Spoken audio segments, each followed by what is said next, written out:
এই যে দেখতেছেন তো আমার গাছগুলো কত বড় হয়ে গেছে। তো আজকে সার দিতেছি, মাছা দিলাম 23 দিনের মাথায় মাছা দিয়ে দিছি। আজকে দিতেছি সার। তো 3 দিন পর ভিডিও দিতে পারি নাই, 5 দিন হয়ে গেছে। আজকে 26 দিন 21 দিন এর একটা ভিডিও দিছিলাম। তো আজকে 26 দিনে আর একটা ভিডিও দিলাম।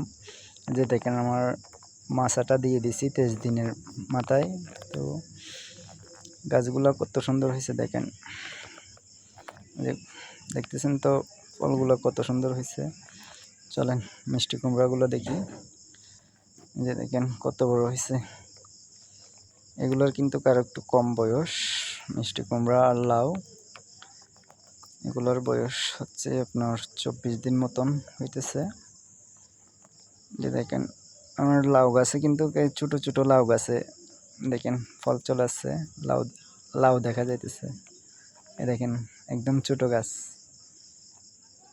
আমি দেখাইতেছি একটু, যে দেখেন, দেখছেন তো মাশাআল্লাহ। পেঁপে গাছগুলো দেখেন কতগুলো আরও আছে মিষ্টি কুমড়া। এখানে যেগুলো আছে এগুলো দেখেন। আবার এগুলোতে মাছা দেব না, এগুলো হলো দেশি। যেগুলো হাইব্রিড আছে ওগুলোতে আমি মাছা দেব।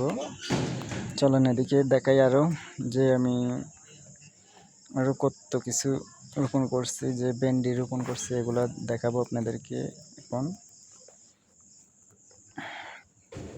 দেখছেন পেঁপে গাছে ফুল, সবগুলোতে আছে ফুল। দেখাই দিচ্ছি আপনাদেরকে। এটাতে ভেন্ডি লাগাইছি, ভেন্ডিগুলো এখনো ছোট ছোট। এটা পুরোটার মধ্যে ভেন্ডি লাগাইছি। বরবটিগুলো দেখেন, বরবটিগুলো একদম ধরছে নিচ থেকে। প্রথম যে গিরা আছে এই গিরার উপর থেকে কিন্তু বরবটি ধরা শুরু করছে।